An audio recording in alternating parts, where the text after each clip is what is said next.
Assalamualaikum warahmatullahi wabarakatuh. Bismillahirrahmanirrahim. Alhamdulillah alladzi arsala rasulahu bil huda wa dinil haq liyudhhirahu 'ala ad-dini kullihi wa kafaa billahi shahida. Asyhadu an la ilaha illallah wahdahu la syarika lah wa asyhadu anna Muhammadan 'abduhu wa rasuluhu la nabiyya ba'dah. Allahumma shalli wa sallim ala Muhammad wa ala alihi wa ashabihi wa mawala. Amma ba'du, ma'asyiral muslimin rahimakumullah. Alhamdulillah, segala puji hanya untuk Allah yang telah melimpahkan nikmat karunia, baik nikmat lahir maupun batin kepada kita semua.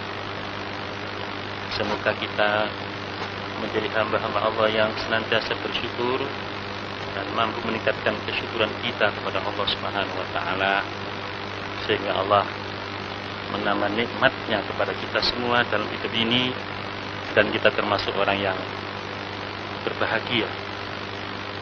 Bapak dan Ibu sekalian yang saya hormati, kajian kita ini masih terkait dengan islahul qulub, yaitu bagaimana kita menata hati kita ini, dan kita memulai pembicaraan memperbaiki hati ini dengan melihat kondisi hati yang ada dalam hati manusia itu sendiri, yaitu ada hati yang sehat dan hati yang sakit. Hati yang sehat adalah hati orang-orang yang beriman, sedangkan hati yang sakit adalah hati-hati orang-orang yang dilanda penyakit syirik, orang-orang kafir, orang-orang munafik, orang-orang fasik. Mereka itu adalah manusia-manusia yang tergolong memiliki hati yang sakit. Semoga kita semua yang hadir ini termasuk orang-orang yang memiliki hati yang sehat, yang kita tunjukkan dengan ciri-ciri yang beberapa kali, ada beberapa waktu yang lalu kita sudah mengkaji tentang ciri-ciri orang-orang yang memiliki hati yang sehat. Bapak-bapak sekalian yang saya hormati, kajian kita hari ini masih meneruskan sekali lagi terakhir, yaitu ciri pemilik hati yang sehat. Orang yang memiliki hati yang sehat di sini disebutkan dalam Al-Quran ini bahwa orang-orang yang memiliki hati yang sehat, mereka akan memiliki komitmen yang tinggi untuk taat kepada Allah dan Rasul-Nya. Dan orang yang memiliki hati yang sehat ini menampaki perjalanan hidupnya di dunia ini dalam semua urusannya sesuai dengan apa yang ada dalam kitab dan sunnah Rasul. Bapak dan sekalian, jadi orang yang memiliki hati yang sehat ini, salah satu indikasinya adalah mereka menempuh perjalanan hidupnya ini dalam seluruh urusannya sesuai atau selaras dengan kitab Allah dan sunnah Rasul, sehingga mereka itu senantiasa mengikuti ittiba' terhadap Al-Quran dan Sunnah. Allah berfirman, wal mu'minuna wal mu'minatu ba'duhum awliya'u ba'din ya'muruna bil ma'ruf wa yanhauna 'anil munkar wa yuqimuna as-shalah wa yu'tuna az-zakah wa yuti'una Allah wa rasulahu ulaika sayarhamuhumullah innallaha azizun hakim. At-Taubah 71. Dan orang-orang yang beriman, baik laki maupun perempuan, sebagian mereka adalah wali bagi sebagian yang lainnya, yang senantiasa melakukan amar ma'ruf dan nahi munkar, dan senantiasa menegakkan salat dan menunaikan zakat dan mentaati Allah dan Rasul-Nya. Mereka itulah yang akan dirahmati oleh Allah Subhanahu wa taala. Sesungguhnya Allah Maha perkasa lagi Maha bijaksana. Bapak dan Ibu sekalian yang saya hormati, orang yang beriman adalah orang yang beriman kepada Allah dan Rasul-Nya. Dan mereka tidak lagu-lagu, tidak lagi ragu-ragu. Tidak ada sedikit pun keraguan di dalam hatinya. Serta berjuang di jalan Allah, baik dengan harta maupun jiwanya. Maka mereka itulah yang dikatakan orang yang benar imannya. Jadi iman itu tidak hanya sekedar sesuatu yang diyakini di dalam hati, tetapi juga sekaligus dibuktikan oleh amal perbuatannya. Bahkan berjuang di jalan Allah ini baik dengan harta maupun jiwanya. Kepada sekalian yang saya hormati, orang yang beriman kepada Allah dan Rasul-Nya nampak dalam hidup dan kehidupannya yang memiliki komitmen yang tinggi untuk melaksanakan apa yang datang dari Allah dan Rasul-Nya. Bahkan dalam menapaki perjalanan hidup dan kehidupannya tidak pernah mendahului Allah dan Rasul-Nya. Setiap mengambil keputusan dalam bidang apa saja, dalam segi apa saja, pasti mendahulukan Allah dan Rasul-Nya. Landasan pengambilan keputusannya adalah apa-apa yang dikatakan oleh Allah, yang difirmankan oleh Allah, dan yang disabdakan oleh Muhammad Rasulullah SAW. Itulah tanda bahwa seseorang itu memiliki hati yang sehat, tanda bahwa dirinya adalah orang yang beriman, bahwa tidak pernah mendahului Allah dan Rasul-Nya, dan memang itu dilarang. Ya ayyuhalladzina amanu la tuqaddimu baina yadayillahi wa rasulihi wattaqullaha innallaha sami'un alim. Orang beriman tidak akan pernah mendahului Allah dan Rasul-Nya dalam seluruh tindakannya. Dalam seluruh tindakannya. Bapak dan saudara sekalian, dan memang seperti itulah konsekuensi daripada pernyataan deklarasi kita terhadap kalimat la ilaha illallah Muhammadur Rasulullah. Syahadat uluhiyah ini adalah syahadat ketaatan, syahadat kepatuhan. Kita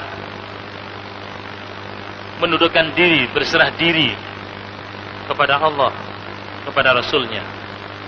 Apa kata Allah dan Rasul-Nya, itulah kata dia, kata orang yang beriman. Tidak dibalik, Allah dan Rasul-Nya harus mengikuti hawa nafsunya.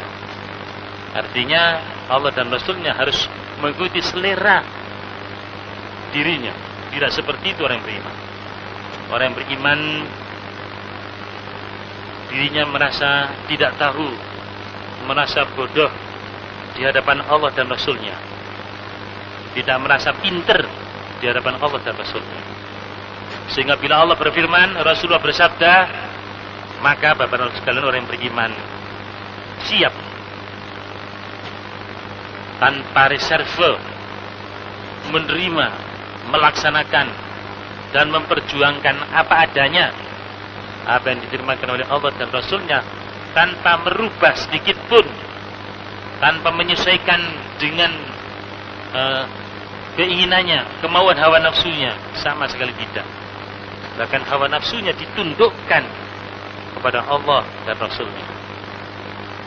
Itulah orang-orang yang beriman, bapak-bapak sekalian yang saya hormati. Nah, sekarang ini zaman yang serba bebas ini, di mana manusia memiliki pemahaman antroposentrisme, bahwa segala sesuatu itu diukur oleh dirinya, oleh diri manusia itu sendiri, sehingga yang dikatakan benar itu adalah menurut kemauannya masing-masing, hawa nafsunya masing-masing. Yang menjadi tolak ukur dalam hidup dan kehidupan ini adalah dirinya. Nah, sekarang di zaman kebebasan ini manusia diberikan kebebasan sedemikian rupa sampai juga menerjang batas-batas kebebasan itu sendiri.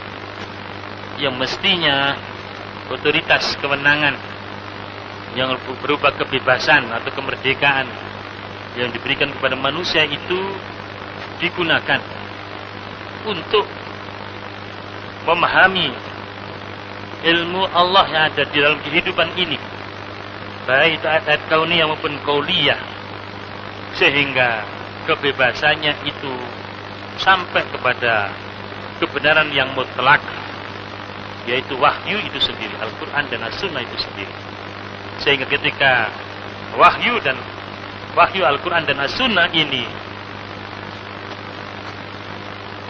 sudah dijumpai atau ditemukan yang menjadi keputusan dari proses pengembaraan dalam penguasaan ilmu pengetahuan dan teknologi yang ada, maka sikapnya adalah sami'na wa ata'na.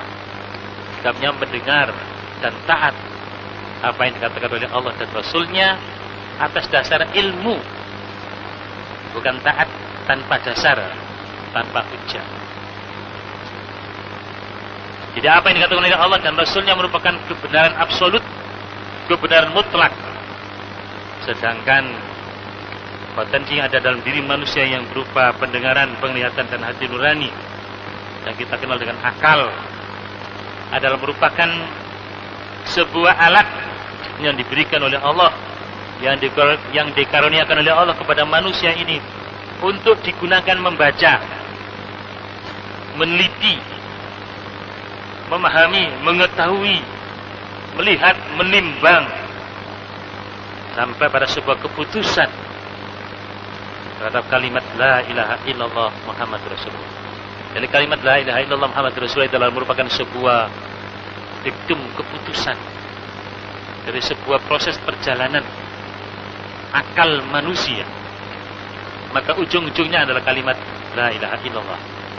Bapak dan Saudara sekalian yang saya hormati, mestinya semakin mendalam ilmu kita, semakin mendalam pengembaraan ilmu pengetahuan kita, maka ujung-ujungnya adalah kesadaran tauhid ini, kesadaran tauhid uluhiyah ini. Sebab tauhid uluhiyah ini didahului dengan tauhid rububiyah. Tauhid rububiyah itu adalah tauhid ilmiah. Jadi tauhid rububiyah atau tauhid ilmiah itu merupakan pintu gerbang untuk memasuki kalimat uluhiyah, tauhid uluhiyah.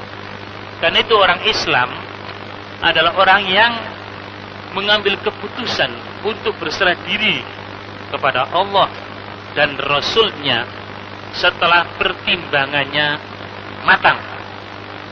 Istinya memiliki landasan pertimbangan ilmiah yang mantap.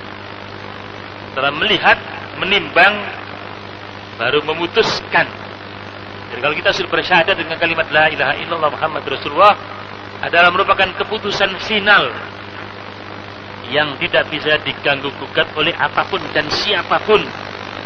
Itulah merupakan kalimat kebenaran yang akan diperjuangkan dalam hidup dan kehidupan ini. Itulah kalimat kebenaran yang akan ditaati. Apa saja yang datang dari Allah dan Rasulnya akan diterima dengan penuh kepasrahan dan dilaksanakan dengan penuh ketaatan dan dilaksanakan dengan penuh keridhaan, kesenangan, dengan penuh keikhlasan dan ketulusan. Bapak dan sekalian, jadi begitu konsekuensi kalau kita sudah bersyahadat dengan kalimat la ilaha illallah Muhammad Rasulullah.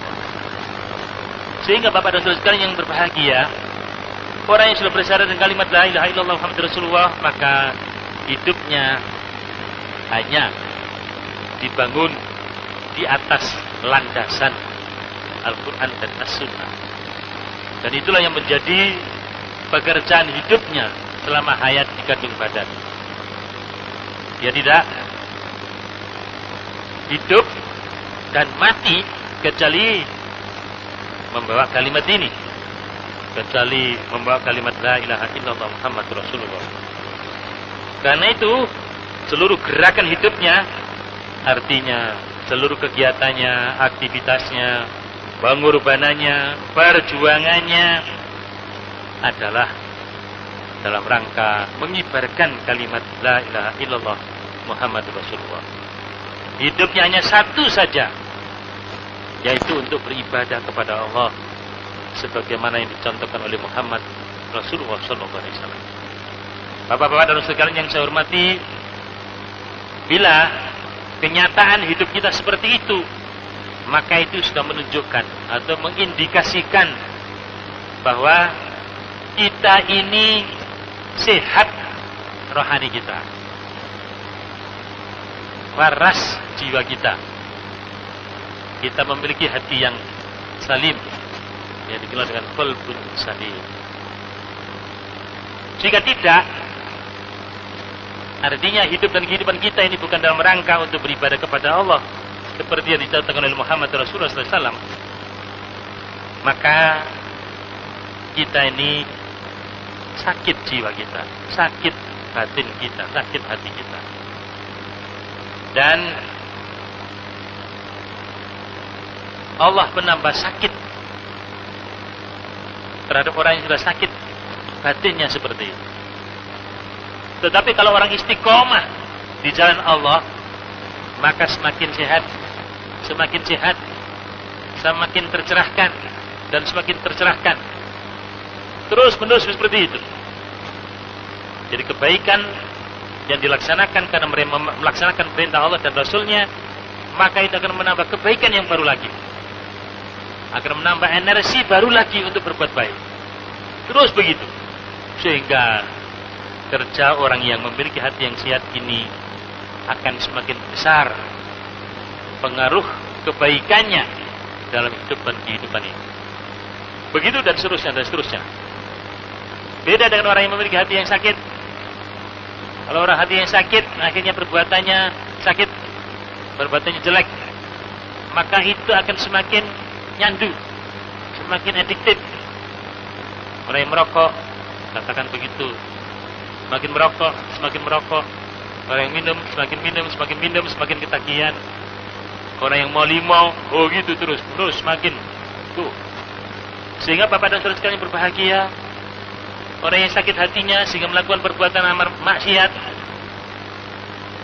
melakukan perbuatan keji, fahsyah dan mungkar, maka itu akan menambah kokohnya untuk berbuat kemaksiatan dan kemungkaran. Begitu pula sebaliknya, orang yang hatinya sehat, yang melakukan kebaikan dalam hidup dan hidup ini, maka akan semakin memperkokoh hidupnya untuk membangun amal soleh dan perjalanan hidup dan kehidupannya. Nah, sehingga semakin kokoh dia berada di dalam kehidupan yang benar. Makanya orang beriman, laki maupun perempuan ini, akan saling menopang, saling mengokohkan, saling membantu, saling melindungi, saling bekerja sama dalam kesamaan dan kebersamaan untuk melakukan amar ma'ruf dan nahi mungkar. Selanjutnya menegakkan hubungan dengan Allah Subhanahu wa taala lewat zikir dalam bentuk salat fardu maupun salat sunnah dan zikir-zikir yang lain, serta mampu mengorbankan yang bersifat materi karena keyakinannya kepada yang gaib, karena percayanya kepada Allah, ya, sehingga siap mengorbankan apa yang lahir, termasuk diantaranya adalah berinfak, bersedekah, dan menunaikan zakat. Dan senantiasa istiqomah mentaati Allah dan Rasulnya. Dan hanya dengan itu Allah Subhanahu wa taala akan menurunkan rahmatnya kepada mereka. Ulaika sayarhamuhumullah. Mereka itu yang akan dirahmati oleh Allah. Bapak-bapak sekalian yang saya hormati, dan orang yang sudah mendapatkan curahan rahmat Allah, maka hidupnya ini ringan. Hidupnya akan bahagia. Hidupnya akan terasa lapang. Hidupnya akan terasa lapang. Bukan kehidupan yang menyesakkan, yang terasa sempit, yang serba sulit tidak, tapi hidup dan kehidupan yang banyak jalan yang bisa ditempuh. Nah, Allah memberikan rahmatnya sehingga di antaranya orang yang beriman seperti itu memiliki kreativitas yang tinggi dalam menghadapi persoalan dalam hidup dan kehidupan kemanusiaan ini. Bapak-Bapak sekalian, orang yang beriman akan iltizam, akan menetapi perintah-perintah Allah. Sebagaimana firman-Nya, ya ayyuhalladzina amanu atiiullaha wa atiiur rasul. Wahai orang yang beriman, taatlah kalian kepada Allah dan taatlah kepada Rasul-Nya. Maka perintah seperti ini akan diterima dengan penuh lapang dada. Bahkan hakikat ketaatan itu hanya diberikan kepada Allah,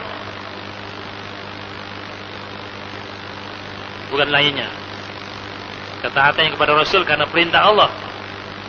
Ketaatnya kepada ulil amri minkum ini minna, dari kita ini juga karena perintah Allah.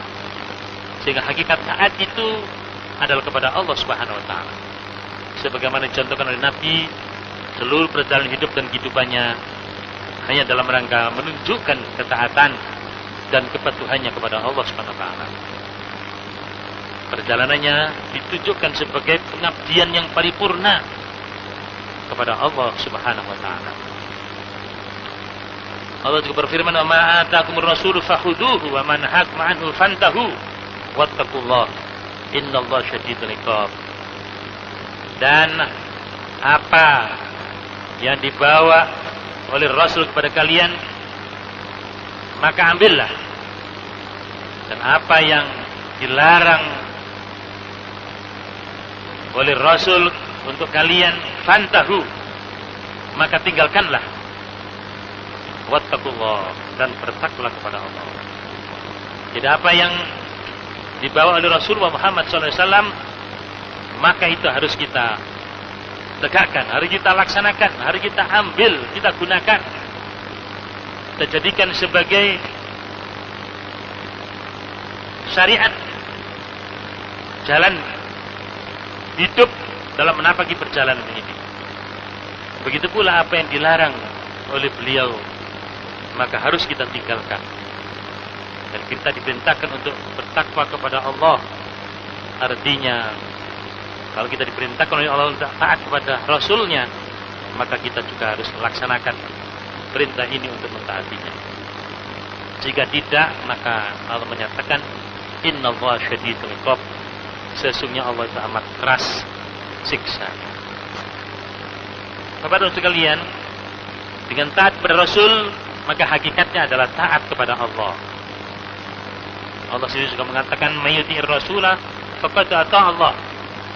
Barang siapa yang taat kepada Rasulullah, kepada Rasulnya, yaitu Muhammad, maka sungguh dia telah taat kepada Allah. Jadi siapa yang mentaati Muhammad Rasulullah SAW, maka sungguh dia telah mentaati Allah itu sendiri. An-Nisa ayat 79. Begitulah realitas atau kenyataan orang-orang yang memiliki hati yang sehat. Hati orang yang beriman, yang mendapatkan nur, cahaya dari Allah Subhanahu wa taala. Adapun orang yang memiliki hati yang sakit, maka kita lihat orang yang memiliki hati yang sakit ini senantiasa mengikuti setan yang durhaka. Yattabi'u kulla syaitanin marid. Orang yang memiliki hati yang sakit, orang yang sakit hatinya sebenarnya adalah sakit jiwa. Orang yang sakit hati adalah sakit jiwa. Maka orang yang sakit hatinya ini senantiasa mengikuti bujuk rayu, pengaruh dan tipu daya setan yang durhaka ini. Sehingga orang yang memiliki sakit hati ini, sakit jiwa ini, hati yang sakit ini senantiasa mengikuti hawa nafsunya dan mengabdikan dirinya kepada selain Allah. Jadi kalau sudah mengikuti bujuk rayu setan, maka setan ini bisa membujuk dan merayu seseorang itu karena kita sudah mengikuti hawa nafsu kita ini. Karena itu manusia yang sudah diperbudak oleh hawa nafsunya, maka mudah untuk dikuasai, didikte, bahkan dijajah oleh setan itu sendiri. Tapi kalau kita sudah bisa mengendalikan hawa nafsu, di mana diri kita ini sudah kita abdikan sepenuhnya kepada Allah Subhanahu wa taala, dan kita jaga keistiqomahan ibadah kita kepada Allah, maka setan tidak akan mampu untuk mengganggu, menipu dan membujuk rayu orang-orang yang sudah memiliki iman yang baik seperti itu. Bapak dan saudara sekalian, kalau kita sudah mengikuti hawa nafsu kita, al-hawa senantiasa berbicara dalam setiap aspek hidup dan kehidupan kita ini. Apa kata nafsunya sesuai dengan kepentingan hawa nafsunya, sesuai dengan keinginan dan selera nafsunya hidup ini, maka enak itu makanan empuk bagi anak cucu iblis setan itu. Orang-orang yang seperti ini, Bapak dan Saudara sekalian, dia akan terseret dalam kehidupan kemaksiatan dan kemungkaran, sehingga dia kelak akan menyesal. Wayandam lakin yauma la yanfa'u nadam. Dia akan menyesal, akan tetapi tidak ada gunanya pada suatu hari nanti, di mana tidak ada gunanya penyesalan pada hari penyesalan, ya dari kiamat nanti. Allah menyatakan yauma tuqallabu wujuhum fin nari yaquluna ya laitana ata'na Allah wa ata'na ar-rasula. Yaitu suatu hari di mana wajah-wajah manusia ini dibolak-balik, artinya dipanggang finnar, di dalam api neraka, yaquluna, sambil mereka mengatakan ya laitana, aduhai seandainya kami ata'na Allah wa ata'na Rasul wa ata'na Rasulah, aduhai seandainya kami dulu mentaati Allah dan Rasulnya. Nah, sekalian, jadi nanti kalau sudah hari kiamat, hari di mana kita menerima hasil dari perjalanan hidup kita ini selama hayat di kandung badan, selama kita di dunia ini, di mana kita akan menerima konsekuensi dari perbuatan kita di dunia ini, maka bagi manusia-manusia yang selama hidupnya tidak dalam rangka untuk mentaati Allah dan Rasulnya, tidak menegakkan Al-Quran dan As-Sunnah, tidak dalam rangka mengibarkan kalimat La ilaha illallah Muhammad Rasulullah, tidak dalam rangka beribadah kepada Allah dengan ikhlas seperti yang dicontohkan oleh Muhammad Rasulullah SAW, maka mereka nanti akan dibakar di api neraka, dipanggang kayak sate itu, dibolak-balik, dipanggang di api neraka, tapi tidak mati, sehingga mereka mengatakan ya laitana ata'na Allah wa ata'na Rasulah. Duhai Tuhan kami, seandainya kami dulu mentaati Allah dan Rasulnya. Itulah hari penyesalan yang tidak ada lagi gunanya bagi mereka yang menyesal ketika hari penyesalan atau hari kiamat itu sudah tiba. Bapak sekalian yang saya hormati, seperti itu sifat-sifat orang-orang yang memiliki hati yang sehat. Ada 6 poin yang barangkali kita simpulkan. Orang-orang yang memiliki hati yang sehat, yang pertama adalah menerima kebenaran, yang kedua adalah mencintai kebenaran dan berlapang dada terhadap Islam, yang ketiga adalah memperkenankan panggilan iman dan senantiasa senang untuk menambah keimanannya, memperkuat keimanannya. Yang keempat adalah mudah ingat bila diingatkan. Ya, mudah ingat bila apa? Diingatkan. Yang kelima adalah yakin. Dan yang keenam adalah hatinya lunak untuk senantiasa mengingat Allah. Dan yang ketujuh ini adalah senantiasa mengikuti Al-Quran dan As-Sunnah. Apabila dalam menapaki perjalanan hidup kita ini terbukti bahwa diri kita ini memiliki sifat karakter 7 tersebut, maka kita ini termasuk ahlul qulubi salimah, yang termasuk keluarga manusia-manusia yang memiliki hati yang sehat. Yang mana orang yang memiliki hati yang sehat itu akan tumbuh pohon iman itu dengan baik. Pohon iman itu akan tumbuh dengan subur dalam hati manusia yang sehat tersebut. Akan berkembang dan pada saatnya akan menghasilkan amal-amal soleh. Wa tara'ra'u wa tutmirul a'mal sholihah. Bapak dan sekalian yang saya hormati, hati yang sehat adalah hati yang subur untuk tumbuhnya iman ini. Sehingga pohon yang tumbuh dan berkembang pada hati orang-orang yang subur itu, pada hati orang-orang yang beriman itu, telah akan menghasilkan buah. Dan buahnya itu adalah karya-karya kebaikan selama hayat dikandung badannya, selama hidupnya. Keberadaannya memberikan arti, memberikan nilai, memberikan manfaat, mampu menciptakan nilai tambah dalam hidup dan kehidupannya. Kedatangannya ditunggu-tunggu orang, adanya sama dengan adanya, bukan adanya sama dengan tidak adanya. Apalagi menjadi beban sosial, beban masyarakatnya, tidak. Tetapi justru kehadirannya memberikan solusi, memberikan pemecahan, meringankan beban-beban kehidupan yang ada.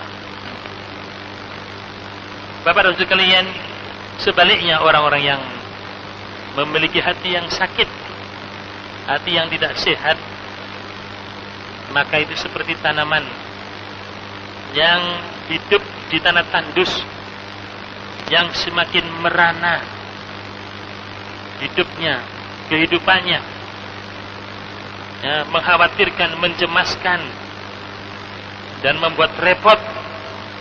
Membuat apa? Repot.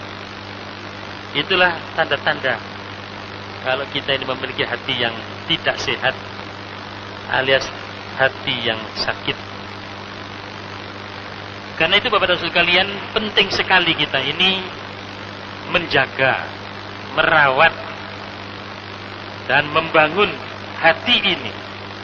Dan ini pekerjaan yang sangat pokok, yang asasi. Dan ini perlu mendapatkan perhatian dari kita sebagai manusia. Jangan sampai kita ini hanya sibuk dengan apa yang bersifat fisik, materi, sibuk dengan badan kita ini, sibuk dengan kulit kita, dengan wajah kita, dengan pakaian kita, dengan tempat kita yang bersifat fisik ini. Dan kita menterlantarkan, membiarkan hakikat kemanusiaan itu sendiri, yaitu rohani kita, hati kita ini. Apa artinya, Bapak dan sekalian? Kita berlomba-lomba untuk membangun gedung-gedung pencakar langit. Kalau gedung-gedung pencakar langit, jalan-jalan mulus, jembatan-jembatan yang indah, pelabuhan-pelabuhan yang bagus, lapangan terbang yang baik, transportasi yang luar biasa, ya.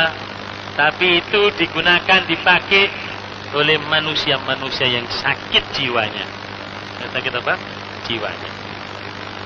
Maka Bapak dan Saudara sekalian, kalau yang menjadi pengguna, pemakai, konsumen dari pembangunan fisik yang ada itu adalah manusia-manusia yang sakit, maka tidak lama bangunan fisik itu akan dirusak sendiri oleh manusia-manusia yang sakit itu sendiri.